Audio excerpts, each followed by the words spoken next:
Nós necessitamos resgatar o sentido do Natal por aquilo que ele é. Bom, e antes do poema do Clístenes, belíssimo poema, o Álvaro Siviero jogou uma pergunta aqui para os nossos convidados. E a pergunta era, basicamente, por que cancelaram Jesus Cristo? Para usar uma expressão... né? O aniversariante. O aniversariante. O Natal não foi cancelado, ele mudou de cara. Né? E a gente recebe agora Paulo Cogos, que, aliás, é ídolo dos meus filhos. Os dois são libertários, né? Gostam muito do Cogos. Conheci o Cogos por intermédio dos meus filhos. Acho seus vídeos maravilhosos, aprendo muito, me divirto muito com você. Então, já jogo essa batata quente aí para você. Né? Por que o aniversariante foi cancelado? Cogos. Em primeiro lugar, obrigado pelo convite, Lacombe. É uma honra estar participando aqui do Brasil Paralelo, justamente num tema tão importante, tão essencial para resgatar a cristandade, a raiz cristã brasileira. Agora, por que cancelaram o aniversariante no dia do aniversário dele, né? Essa é uma pergunta que talvez tenha origem desde os primórdios do cristianismo. Eu diria que nós poderíamos buscar resposta para isso nas heresias, a heresia ariana, por exemplo, que diz que Jesus era só um ser elevado, um ser humano com uma grande conexão com Deus, mas não era Deus. Isso é uma heresia, claríssima. E, infelizmente, existem pessoas dentro da igreja que acreditam nessa heresia. E é interessante que Ário, quem pregava essa heresia, ele tomou um tapa na cara do próprio Papai Noel, São Nicolau. Então, hoje as pessoas cultuam apenas a imagem do Papai Noel consumista com a garrafinha da Coca-Cola e não se lembram que o Papai Noel verdadeiro, que é São Nicolau, agrediu justamente aquele que tentava tirar a divindade de Cristo do Natal, da humanidade. Então eu acho que as pessoas tiraram Cristo do Natal porque elas estão vivendo uma vida materialista, estão vivendo na superfície da existência e não querem se dar o trabalho de contemplar a verdade que está por trás da encarnação do Verbo. Porque isso nos obriga à humildade, e as pessoas não têm vontade de ser humildes. Elas querem ser o centro das atenções, elas querem primeiro ganhar presentes, depois elas querem brilhar na festa de Natal, e esquecem que quem tem que brilhar é o aniversariante, porque ele veio nos trazer uma mensagem. Ele veio nos trazer uma mensagem de que Deus ama a humanidade o suficiente para se fazer frágil por ela. E aí eu me lembro de um poema de José de Anchieta, que é uma das figuras basilares aí para a nossa cultura brasileira, e seria muito importante para o brasileiro resgatar a cristandade brasileira. Então, José de Anchieta dizia o seguinte, né? Ó menino de Belém, se sois Deus da eternidade, quem o fizeste desta idade? E aí Cristo responde, por te querer tão bem e te dar o estado eterno, por te dar eterno estado, fez-me assim o teu pecado. Então foi por causa dos nossos pecados que o Verbo se encarnou. Santo Agostinho dizia isso. Foi pela carne que Deus veio redimir a carne. E se não fosse o pecado do homem, nós não teríamos tido a felicidade de ter como Salvador o próprio Verbo encarnado. Félix culpa. Então, a primeira coisa que nós contemplamos ali no presépio é nós pecamos e precisamos de Deus feito homem para nos redimir, porque nós mesmos não podemos nos redimir sozinhos. A culpa do homem é infinita, ele ofendeu a infinita majestade de Deus. Então, só Deus feito homem poderia pagar o preço desse resgate. E será que as pessoas estão preparadas para contemplar o fato de que foi a nossa culpa? E nós somos tão pecadores assim a ponto de precisar de um Deus para nos resgatar? Eu acredito que não. Hoje nas missas, infelizmente, não se fala mais em pecado, não se fala mais no castigo do inferno, não se fala mais nem em purgatório. Ah, não, está tudo certo. Pode pecar porque Deus é só misericórdia, não é justiça, não. Então essa é a primeira coisa que desapareceu das igrejas. E depois, as pessoas não conseguem entender que elas precisam se entregar a Deus como uma criancinha. Isso é o que Santa Teresinha do Menino Jesus dizia. Ela é a grande opositora de Nietzsche nesse ponto, né? Porque Nietzsche queria ser o Uberman, queria ser o super-homem, e ficou maluco. Mas Santa Teresinha não, ela reconheceu as fraquezas, as falhas, e disse: benditas sejam as minhas fraquezas que me fazem recorrer a Deus. Mas será que as pessoas estão preparadas para ter essa humildade que Santa Teresinha tinha?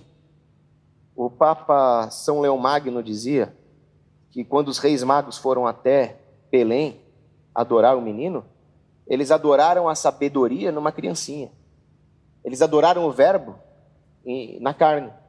Eles adoraram a força infinita, a onipotência de Deus em alguém que estava frágil, pobre, rejeitado pelos homens. Nenhuma hospedaria quis receber a Sagrada Família. Mas hoje o que as pessoas adoram? Adoram diplomas no lugar de conhecimento, adoram poder no lugar de retidão moral. Então, elas tiraram Cristo do Natal muito antes de tirar Cristo do Natal. Antes mesmo que o Natal se tornasse algo materialista, elas já tinham tirado Cristo da vida delas há muito tempo.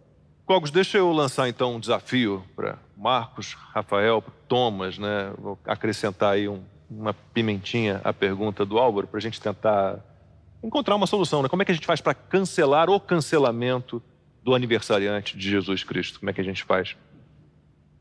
Essa é uma questão que me parece decisiva. Tem uma passagem no livro do Apocalipse que diz assim: onde o Espírito de Deus está, aí está a liberdade. E uma sociedade secular, um dos efeitos nefastos do secularismo é justamente o fato de que, nesta cultura, a imanência do sentido da vida leva as pessoas a confundir o que é liberdade do que é libertinagem ou escravidão. E quando nós percebemos a grandeza do ato que é o Natal, no fundo, nós estamos perante um acontecimento que representa a restauração da liberdade na história. E essa restauração, ela se dá em razão de uma mediação entre a geração da história e a regeneração da história. Ou seja, o modo como, entre a geração e a regeneração, a corrupção e o efeito, digamos assim, desastroso da corrupção na história, acaba tendo, no período da regeneração, uma nova perspectiva que se abre. Me parece que, numa sociedade imanentista, o medo da liberdade conduz, normalmente, o ser humano a vislumbrar o aqui e agora como o estágio definitivo. E a esperança é substituída paulatinamente, progressivamente, sem que muitas vezes as pessoas percebam, por uma falsa dicotomia, que é a felicidade confundida com os prazeres e com a satisfação material de um lado, e de outro, um temor profundo da própria existência. Um temor que se determina em razão de um afastamento da real significação da liberdade e a troca desse estado de liberdade que existe em Cristo e, portanto, no Natal, nessa regeneração do gênero humano, por uma forma de vida inteiramente imanentista, inteiramente dependente das circunstâncias concretas e do aqui e agora.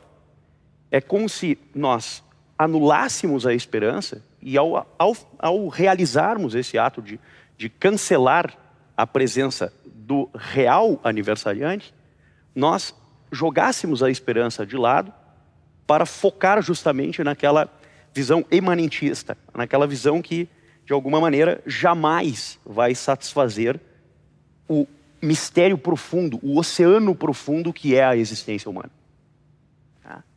Então é como se nós acreditássemos que é possível anular esse mistério sem, no entanto, perder de vista a esperança que é necessária para ver isso. Essa me parece assim, uma chave de interpretação bastante plausível quando nós prestamos atenção no Natal e no seu significado. É o vínculo da liberdade com a esperança. Rafael. Primeiro, por que houve o cancelamento? Para mim, tem uma relação também com quando nós observamos uma estrela, às vezes a estrela nem existe mais, mas a luz ainda pode ser observada. ou ainda que ela exista, ela está muito distante. E eu faço essa analogia porque nós temos, historicamente, notícias, elementos, fontes que nos mostram que um Jesus existiu e que ele viveu assim, assim, assado, que ele ensinou determinadas coisas e que ele foi Deus. E essa notícia, ela tem algumas mensagens aí, uma delas é a de amor. A mensagem de amor. Jesus Cristo, ele em alguma medida ensinou que nós deveríamos amar a Deus sobre todas as coisas e ao próximo como a nós mesmos. Agora, qual que é o problema disso? É que quando nós começamos, então, vamos viver o Natal, então, segundo o amor. Aí nós já passamos por um conceito que, em alguma medida, enquanto virtude teologal, né, se identifica com ele.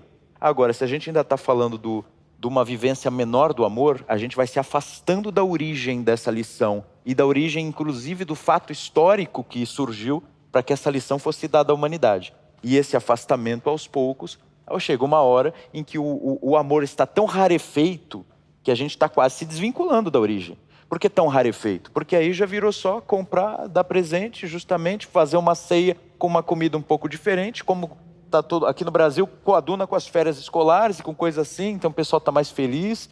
E é isso, aí sumiu a origem. Então é preciso que, no mínimo, que os cristãos recordem o fato histórico e recordem quais são. E por isso que tem o presépio, né? O presépio sumiu de muitas casas, ficou só árvore. Então já é um sinal que está ficando rarefeito, estamos nos afastando. Então tem que ter o presépio. E isso, como o Ítalo estava falando, entender o que é o presépio, analisar o presépio e recordar o que é. Agora, cancelar o cancelamento, é isso que eu estou dizendo. No mínimo, os cristãos têm que começar a recordar esse fato. E eu acho que o presépio uma das possibilidades da gente lembrar desse fato, inclusive de suas mensagens.